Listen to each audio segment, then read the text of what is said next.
Mario Party, a game of skill and luck. Today, we are going back to 1998 and talking about the original Mario Party. And we are going to be creating a tier list of all of the original boards from the original Mario Party. So let's get started. Up first is DK's Jungle Adventure. This is the first board of the original game, and this one, I'm guessing, was designed to help players understand how the game is played. For me, this is an okay board. It does its job of teaching players how to play, but I find this board to be very big and very hard to kind of get everywhere within 20 turns, and I often find that star counts are often quite low in this board. And for that, and for being the first board of the Mario Party series, I'm going to cut it some slack, and I'm going to be placing it kind of under okay. It's an okay board. Up next is Peach's Birthday Cake. So once again, I'm going to be talking about the original version, not the Mario Party Superstars version, because there are some differences. I personally prefer the old one to the new one. This board is quite different. I actually really like that in the first Mario Party game, they took some risks with the board. I guess they didn't really establish kind of what the norm of a board of a star costing 20 coins then moving was. So it was fun to see them play around with how the game can be played.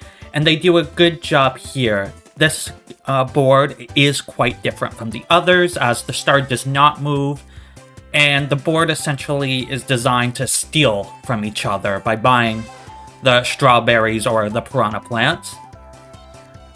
For being so different and being in the original game, as well as it just being quite fun, I'm going to be putting Peach's Birthday Cake under great. Next up is Yoshi's Tropical Island. This is another board that works slightly different. The star only moves once you hit an action space, and it can only ever be in 2 spots. If you go see Bowser, he will destroy your bank.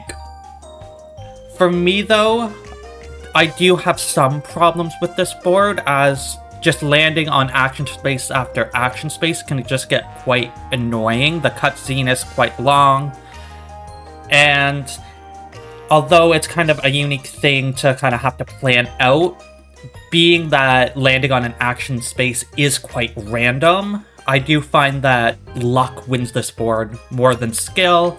And I think I think in Mario Party there's always a good balance between skill and luck, and I just think this board goes a little too hard on the luck. Having said that, I will still be putting it in the good category. Next up is Wario's Battle Canyon. For me, this is a very simple board, and it's a board that can be quite harsh. So, as with Yoshi's Tropical Island, there is a lot of luck with this one. However, given that the action spaces, you are bound to land on them, I'm willing to say this one's a little bit less reliant on luck.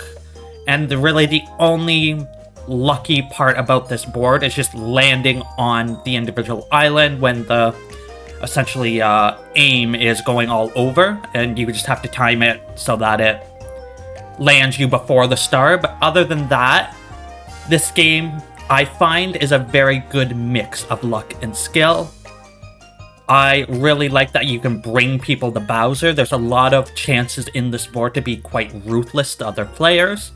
And for all of that, I am going to be putting it under the best. Next up is Luigi's Engine Room.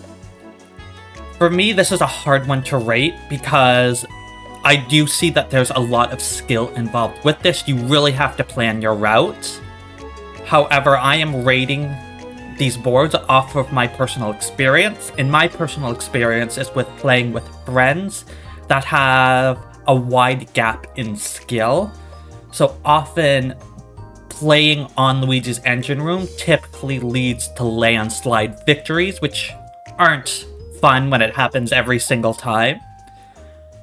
So for that, And for me, recognizing that this is more of a skillful board, I am going to be placing it under OK, as it is quite a cool board. It's just my experience with my friends has not really resulted in having so much fun with it. Up next is Mario's Rainbow Castle. So this is a very interesting one. So this, of course, reminds me of Mario Party 6's Castaway Bay, which they are essentially the same board. I really love the idea of one person getting to Toad and then it switches to Bowser, and if you reach him, he's taking a star. It really makes the whole game tense. It really gets players to kind of start yelling at each other. It also is very much a game of planning. And I love the mix of luck and skill of this board.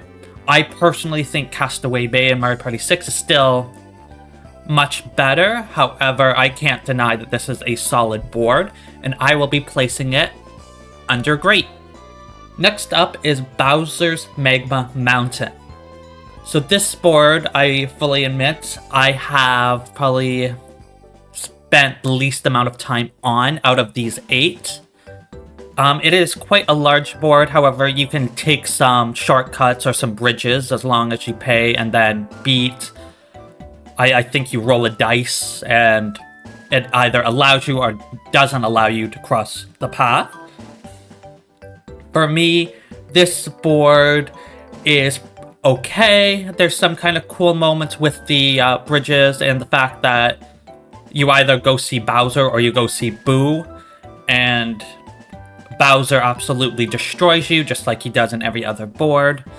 One thing I will say, I'm not sure how much of a fan I am, is I actually don't think this is a board that's good for the star constantly moving. I think this would be a good board where the star is always at the end and you have to reach it. Just because, essentially, it then becomes a game of trying to take the shortcuts and trying to essentially avoid Bowser and have the star essentially at the kind of intersection of where the Bowser path and the Boo path meet. I think that would make the board a little better. However, I still do think it's a good board, and for that, I will put it in the good category. And finally, we are going to be talking about Eternal Star. So this is the last board in the original game, and this is actually quite a unique board. I'm impressed that they made this board in the first game. There are several Koopa Kids around the boards. Once you reach them, you pay 20 coins and you roll a dice. If you beat Koopa Kid, then you get the star. If Koopa Kid beats you, you don't get the star. And once all the Koopa Kids have been reached and the stars gotten, more appear. If you reach Bowser, he takes a star or coins, depending on what you have, and then he reshuffles the pipes that take you to different places on the boards, so you never truly know where you're going. So this board does have a lot of luck. However, skill can also win out, as essentially winning minigames and getting a lot of coins is essentially a great way to reach different Koopa Kids and be able to roll the dice and win. So I think this is a good balance, and it is quite a unique board. And for that, I am going to be putting it in the best category. I know that might be a bit controversial, but I truly feel that it is a very fun board to play. And let's take a look at the board here. This is what it looks like. It is a very good mix here of the best all the way down to okay. There's really no bad maps in the original one. And I obviously know that my opinion is trash. So what do you think is the best board in the original Mario Party? If you liked this video, please hit that subscribe button. It really helps me out. I truly do appreciate it. It helps me improve and kind of by figuring out what you guys like and changing things that you guys might not like. So if you want to help me out, hit that subscribe button. And if you liked this video, check out this video where I create a tier list of all the Mario Party games. And until next time, bye now!